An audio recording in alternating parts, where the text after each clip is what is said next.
galing-galing ng Pinoy. Ang galing-galing ng Pinoy. Kaya ko, kaya mo, ang bawat pagsubok.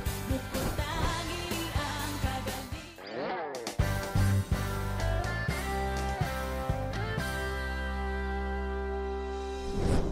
Wala po kaming tigil sa pagtala ng mga records para sa inyo. Pero itong multi-record holder natin, tila hindi na natutulog sa pagtulong sa mga artista. A living legend in the showbiz industry. Walang iba kundi ang walang tulugan master showman, Kuya Germs.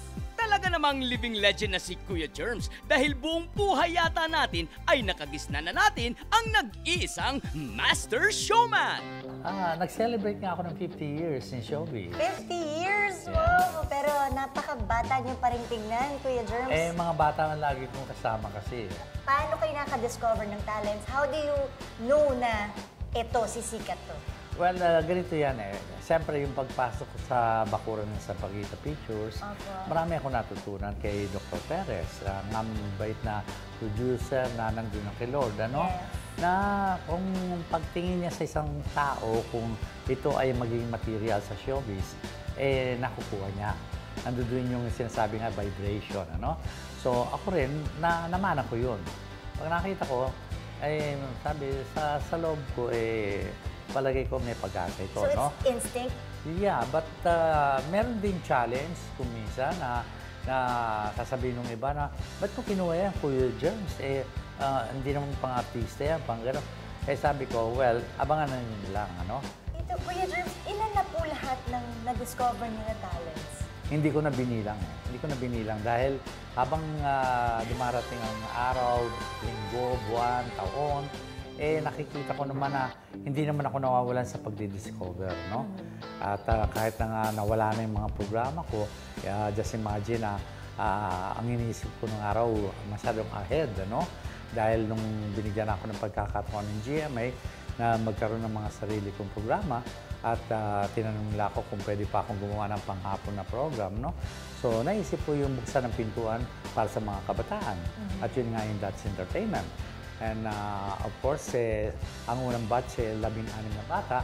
Kasama si Lea Salonga, Francis Magalona, sina Cheryl, Manilyn, Tina, si Jestonia Larcon, Jojo Alejandro. Grabe, all those that we know na popular din, ang galing talaga sa show niyo, Kuya Germs.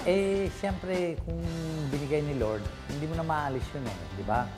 Nung ginawa ko rin ng Sunday show na from Germs side, Germs Special to GMA Super Show, sino ba ang mga nariyan?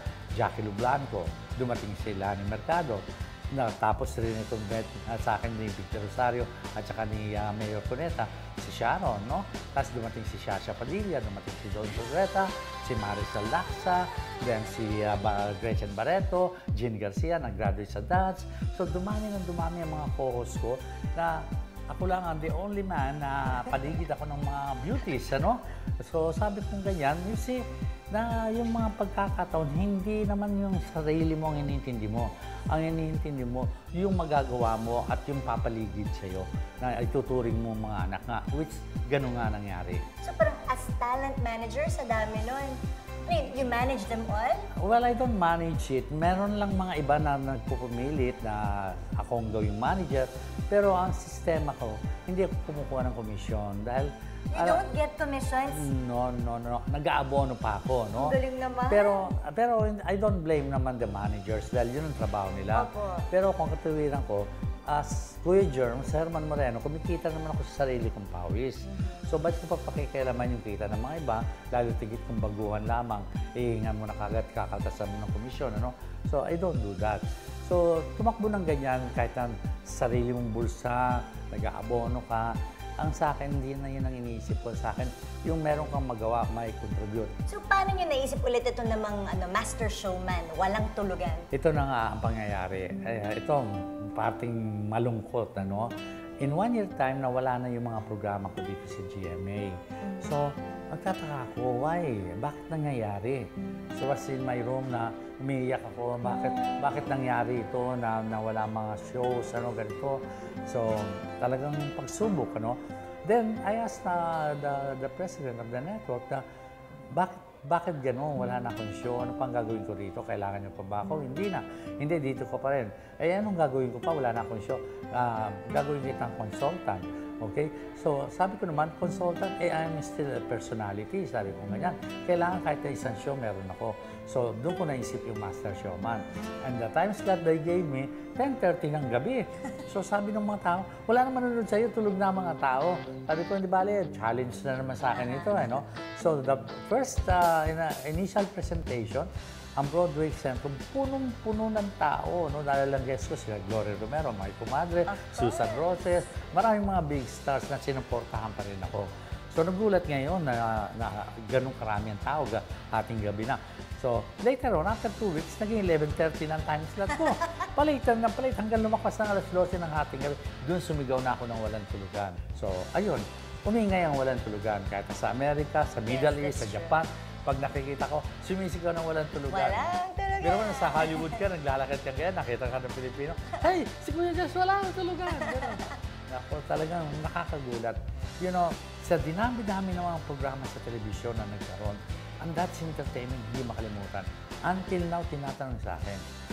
Tapos, ang walang tulugan, kahit saan ka pumunta, mapalugar ng mayaman, mapalugar ka ng mahirap, Divisoria, Shangri-La, merong mga lalapit sa'yo, hey, I enjoy your show, na gano'n, ano? So, ito naman, anong magiging pakiramdam mo? Ay, feeling proud ka dahil, isipin mo, ating gabi, madaling araw, kuminsan, na nandito pa ang walang tulugan. Ganon. How long na po yung walang tulugan? 18 years na kami next year. 18 na ba yun? 18 na. 18 years, kaya pala talagang longest running late night variety show in the Philippines. Alam niyo po ba, Kuya Germs, na guest niyo ako dun sa show niyong Walang Tulugan? Hindi pa with the naman Master Showman. Hindi pa naman ako nakakalimot. Paano pang isipan ko? No? But anyway, malaki na itulong niyo dahil nung counselor kayo, isa kayo sa mga nag-approve na maging kartong ang Quezon City, the City of Stars. Opo, ano? opo. And in-explain ko naman mabuti kung bakit ko naisip yun. Ano? Dahil nandito lahat ng mga pioneers ng pelikula, the LBN sa Pagita, then entertainment, narito, ang mga all networks narito sa Quezon City. So, why not meron tayong parang Hollywood, ano? Kaya naisip ko yun. Dahil yan lang naman ang contribution natin sa mga artista na nagpapasok din ng malaking halaga sa kaba ng ating bansa, hindi ba? Kuya Germs, tama ba yung nabalitaan ko? Yung dun sa Walk of Fame, isasama niyo si Anderson Cooper? Of course, ano? Dahil siyempre yung nagawa niya na iningay niya yung sitwasyon ng ating pangyayari nitong perwisyo na ginawa ng Yolanda, no? Siyempre, halos ang buong mundo nagising at nagbigay ng pagtulong. So, I think it's an honor na ma-include natin ang pangalan niya sa Walk of Fame na kahit sabihin nila na naku, yan na naman si Kuya Germs. Talaga naman kahit na si Travis Snyder, lalagay ko rin dahil may bibigong Pilipino. Nung makausap ko siya na nag-show siya rito, sinabi ko sa kanya, sabi niya, wow, yun, gusto niya.